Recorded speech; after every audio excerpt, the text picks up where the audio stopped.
பச்சை பயிரும் பட்டாணியும் வச்சு இவ்வளோ டேஸ்ட்டாக நீங்கள் செஞ்சு சாப்பிட்ருக்கவே மாட்டீங்க. ரொம்ப ரொம்ப டேஸ்டியாக இருக்கும். சந்தேகமே இல்லைங்க. இதுக்கு முன்னாடி இது நமக்கு தெரியாமல் போயிடுச்சு அப்படின்னு கண்டிப்பாக நீங்கள் வருத்தப்படுவீங்க. அந்த அளவுக்கு ரொம்ப ரொம்ப அருமையாக இருக்கும். இப்போ நம்ம ஒரு பவுல் எடுத்துக்கலாம். இந்த பவுலில் ஒரு கப் எடுத்து அரை கப் அளவுக்கு உளுந்து எடுத்துக்கிறேன். கருப்பு உளுந்து பார்த்து எடுத்துக்கோங்க. அதே கப்பில் அரை கப் அளவுக்கு கருப்பு கொண்டக்கடலை எடுத்துக்கிறேன். இதுக்கு பதிலாக வெள்ளை கொண்டக்கடலையும் எடுத்துக்கலாம். ஆனால் கருப்பு கொண்டக்கடலை எடுத்துக்கிறது ரொம்ப நல்லது. இப்போ நம்ம அதே கப்பில் அரை கப் அளவுக்கு பச்சை பட்டாணி எடுத்துக்கலாம். ஃப்ரெஷ்ஷாக இருக்கக்கூடிய பச்சை பட்டாணியை விட காய வச்ச பட்டாணி ரொம்ப நல்லது. ஃப்ரெஷ்ஷாக வாங்கக்கூடிய பச்சை பட்டாணியில் நிறைய கலர் சேர்த்துருப்பாங்க. அதே கப்பில் அரை கப் அளவுக்கு பச்சை பயிறு சேர்த்துக்கலாம். இப்போ நம்ம எல்லாத்தையும் நல்லா மிக்ஸ் பண்ணி விட்டுக்கலாங்க. இப்போ நம்ம இதில் கொஞ்சம் தண்ணி சேர்த்துக்கலாம். ஒரு முறைக்கு 2 முறை நல்லா கழுவி எடுத்துக்கோங்க. இதில் நிறைய தூசி இருக்கும். அதை எல்லாத்தையும் நல்லா கழுவி எடுத்து இந்த தண்ணியை அப்படியே வடிகட்டி இந்த பருப்பை மட்டும் தனியாக எடுத்துக்கோங்க. இப்போ நான் இந்த தண்ணியை மட்டும் தனியாக வடித்து எடுத்துட்டேன். இப்போ நம்ம நல்ல தண்ணியில் 2 கப் அளவு ஊற்றி வைக்கலாங்க. ஒரு நைட்டு ஃபுல்லாக ஊற வச்சு எடுத்துக்கலாம். அல்லது மினிமம் நாம் இதை 3 மணி நேரம் ஊற வச்சு எடுத்துக்கணும். நைட்டு தூங்க போகும்போதே நான் இதை ஊற வச்சுட்டேங்க. காலையில் எழுந்து பார்க்கும்போது நல்லா உப்பி நல்லா சூப்பராக ஊறி போயிருக்குது. இந்த அளவுக்கு நமக்கு ஊறி போயிருந்து அப்படின்னா இது செய்கிறதுக்கு ரொம்ப ஈஸியாக இருக்கும். சுவையும் நல்லா சூப்பராக இருக்குங்க. இப்போ இந்த தண்ணியை மட்டும் வடிகட்டி எடுத்துக்கலாம். இந்த மாதிரி பாத்திரத்தில் நம்ம வச்சுருக்கக்கூடிய பருப்புகளை எல்லாத்தையும் எடுத்து போட்டுக்கலாம். தண்ணி மட்டும் நமக்கு தனியாக வடிஞ்சு கிடைக்கும். ஒரு பாத்திரம் வச்சோ தண்ணியை தனியாக வடிகட்டி எடுத்துக்கோங்க. இப்போ நம்ம ஒரு மிக்ஸி ஜார் எடுத்துக்கலாம். ஏற்கனவே ஊற வச்ச பருப்புகளில் எல்லாத்தையும் இதில் போட்டுக்கலாம். ஒரேடியாக போட்டோம் அப்படின்னா எல்லாத்தையும் நம்ம சேர்த்து அரைக்க முடியாது. 2 முறையாக நான் இதை அரைச்சி எடுத்திருந்தேன். இதை நம்ம இந்த அளவுக்கு ஊற வச்சு அரைக்கிறதுக்கு ஒரு முக்கியமான காரணம் இருக்குது. செய்யும் போதே கொஞ்சம் நிறைய செஞ்சு வச்சுடுங்க. இப்போ நம்ம ஊற வச்ச பருப்பு எல்லாத்தையும் மிக்ஸி ஜாரில் எடுத்து போட்டுட்டோம்.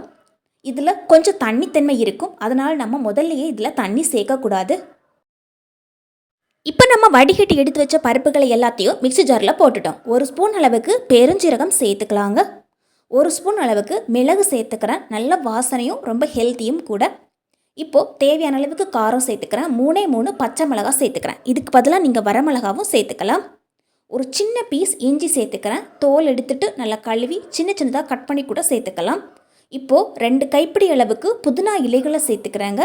நல்லா ஃப்ரெஷ்ஷான புதினா இலைகளை நல்லா கழுவி எடுத்துகிட்டு சேர்த்துக்கோங்க. முதல்லையே தண்ணி சேர்க்காமல் ஒரு முறை நல்லா அரைச்சி எடுத்துக்கோங்க. அரைக்கும் போது கொஞ்சம் தண்ணி தேவைப்படும். அந்த டைமில் மட்டும் 2 ஸ்பூனுக்கு தண்ணி சேர்த்து அரைச்சி எடுத்துக்கோங்க. எந்த அளவுக்கு பேஸ்ட்டாக அரைக்க முடியுமோ அந்த அளவுக்கு பேஸ்ட்டாக அரைச்சி எடுத்துக்கணும். ரொம்ப தண்ணி ஊற்றி அதிகமாக கொலன்னு இருக்கக்கூடாது. இப்போ நம்ம ஒரு பாத்திரம் எடுத்துக்கலாம். இந்த பாத்திரத்தில் கொஞ்சம் தண்ணி ஊற்றி நல்லா சூடு பண்ண வைக்கிறேன். தண்ணி நல்லாவே சூடாயிடுச்சு. அதுக்கப்புறமா இந்த மாதிரி ஒரு பாத்திரத்தை அதுக்கு மேலே எடுத்து வச்சுக்கலாம். இதுக்கு மேலே நீங்கள் இந்த மாதிரி வாழை இலை வச்சுக்கலாம். அல்லது சின்னதாக காட்டன் துணியோ அல்லது ஒரு கர்ச்சீஃபோ போட்டு வச்சுக்கோங்க. இப்போ நம்ம அரைச்சிட்டு வந்த இந்த பேஸ்ட்டு எல்லாத்தையும் இதில் சேர்த்துக்கலாம். அரைக்கும்போது கொஞ்சம் உப்பு சேர்த்துக்கோங்க. அதிகப்படியான உப்பு இதில் சேர்க்க வேண்டாங்க. நான் இது அரைக்கும்போது 1/2 ஸ்பூன் அளவுக்கு மட்டும் உப்பு சேர்த்துருந்தேன். இப்போ நம்ம இதை வாழையில் வச்சு க்ளோஸ் பண்ணி விட்டுடலாம். துணி யூஸ் பண்ணிங்கன்னா காட்டன் துணி வச்சு இதை மூடி போட்டு விட்டுருங்க. மூடி போடலை அப்படின்னா இதில் தண்ணி இறங்கிடும். அதே மாதிரி முக்கியமாக நாம் இதை அரைக்கும்போது நிறைய தண்ணியும் சேர்க்கக்கூடாது. அளவுக்கு அதிகமாக உப்பு சேர்க்கக்கூடாது.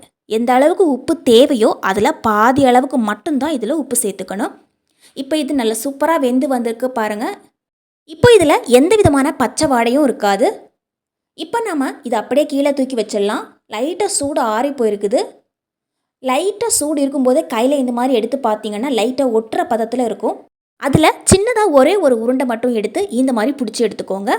உருண்டை ஷேப்பில் வேணால் உருண்டை ஷேப்பில் எடுக்கலாம். அல்லது ஸ்கொயர் ஷேப்பில் வேணால் உங்களுக்கு எந்த ஷேப்பு பிடிக்குதோ அந்த ஷேப்பில் நீங்கள் செஞ்சு எடுத்துக்கலாம். உருண்டையாக பிடிக்கணும்னு கிடையாது. சும்மா இந்த மாதிரி ஒவ்வொன்றா எடுத்து நம்ம அப்படி கூட வச்சுக்கலாம். நம்மளுடைய விருப்பம்தான். நான் இன்றைக்கி எல்லாத்தையும் உருண்டை மாதிரி எடுத்துக்கிட்டேன். உள்ளங்கையில் வச்சு இந்த மாதிரி உருட்டி எடுக்கும்போது ரொம்ப ஈஸியாக இருக்கும். இதை உருட்டும் போது ஒட்டுற மாதிரி இருந்துச்சு அப்படின்னா கையில் கொஞ்சம் எண்ணெய் சேர்த்து இந்த மாதிரி உருட்டி எடுத்துக்கோங்க. கொஞ்சம் கூட ஒட்டாமல் வரும். இப்போ எல்லா உருண்டைகளையும் நான் இந்த மாதிரி உருட்டி எடுத்து வச்சுக்கிறேன் பாருங்கள். ஏற்கனவே நான் சொல்லியிருந்தேன் இதில் நிறைய உப்பு சேர்க்கக்கூடாதுன்னு. இந்த மாதிரி உருட்டி வச்சதுக்கு அப்புறமா கொஞ்சம் உப்பு இந்த மாதிரி இதுக்கு மேலே தூவி விட்டுக்கணும். இந்த மாதிரி செய்யும்போது இதில் அதிகப்படியான உப்பு சேராமல் கரெக்டான அளவில் இருக்கும். அதுக்காக தான் நம்ம அரைக்கும்போது நிறைய உப்பு சேர்க்க வேண்டாம் அப்படின்னு சொல்லியிருந்தோம். இப்போ நம்ம கொஞ்சம் மஞ்சள் தூள் எடுத்துக்கலாம். இந்த மஞ்சள் தூளையும் இதுக்கு மேலே இந்த மாதிரி ஸ்ப்ரெட் பண்ணி விட்டுக்கோங்க. ஒரு 2 பிஞ்சுக்கு எடுத்து மேலே இந்த மாதிரி தூவி விட்டுக்கலாம். இப்போ இந்த பாத்திரத்தை இந்த மாதிரி குலுக்கி எடுக்கணும். குலுக்கி எடுக்கும்போது நம்ம சேர்த்துருக்கக்கூடிய அந்த உப்பு மஞ்சள் தூள் எல்லாம் எல்லா இடத்துலையும் பட்டு வரும். இது நம்ம செய்யும்போதே கொஞ்சம் நிறைய செஞ்சு வச்சுக்கிட்டோம் அப்படின்னா வருஷம் ஃபுல்லாக கூட வச்சு பயன்படுத்திக்கலாம். நம்ம செஞ்சுருக்கக்கூடிய இதில் பார்த்திங்கன்னா நிறைய ப்ரோட்டீன் சத்து இருக்குது. இது ஒரே நாளையே நல்லா அழகாக காஞ்சி வந்துடுங்க. இது நம்ம ஃபேன் காற்றுல வச்சும் காய வைக்கலாம் அல்லது வெயிலில் வச்சும் காய வைக்கலாம். வெயிலில் வச்சு காய வச்சோம் அப்படின்னா ஒரே நாளில் காஞ்சு கிடைக்கும். இதுவே நீங்கள் ஃபேன் காற்றுல வச்சிங்க அப்படின்னா 2 நாள் ஆகும் காயறதுக்கு.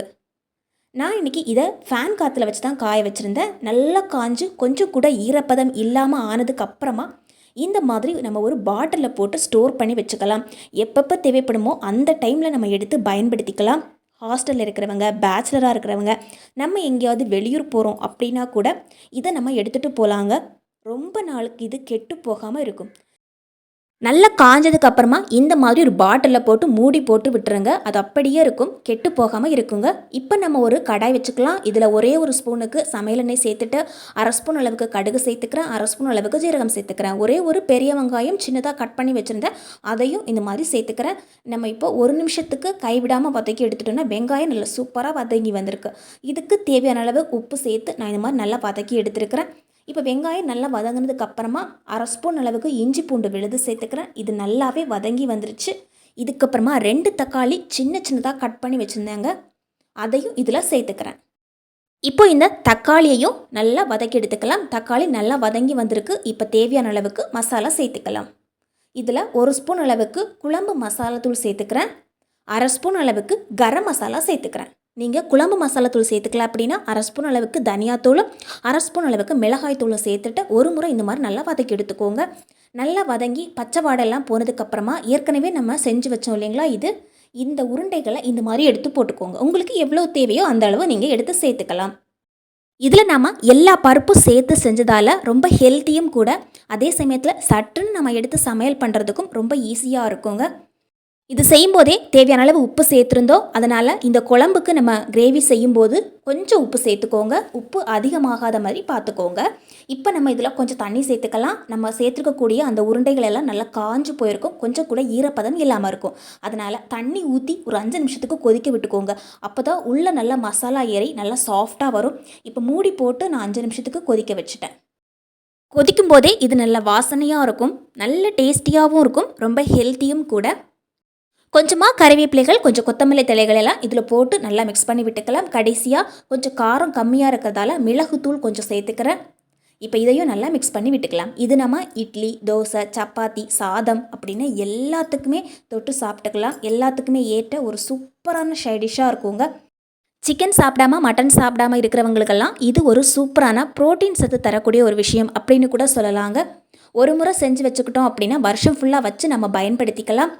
நான் இப்போ செஞ்சு வச்ச இந்த உருண்டைகளில் கொஞ்சம் தான் எடுத்து இந்த மாதிரி கிரேவி செஞ்சுருக்கிறேன். மிச்சம் இருக்கக்கூடிய உருண்டைகள் எல்லாம் நம்ம அப்படியே வச்சுட்டு எப்பப்போ தேவைப்படுதோ அந்த டைமில் எடுத்து நம்ம சமைச்சு சாப்பிட்டுக்கலாம். இன்றைக்கி நான் இதை சப்பாத்திக்கு சைடிஷாக தான் வச்சுருக்கிறேன். இப்போ நான் அந்த உருண்டைகளை பிச்சு காமிக்கிறேன் பாருங்கள், எவ்வளோ சூப்பராக இருக்குது பாருங்கள். உள்ளே எல்லாம் நல்லா ஊறி போயிருக்கும். நம்ம சேர்த்துருக்கக்கூடிய எல்லாம் மசாலாலாம் ஊறி நல்லா டேஸ்டியாக இருக்கும். வீடியோ பிடிச்சா லைக் பண்ணி ஷேர் பண்ணுங்கள். கண்டிப்பாக ட்ரை பண்ணி பாருங்கள்.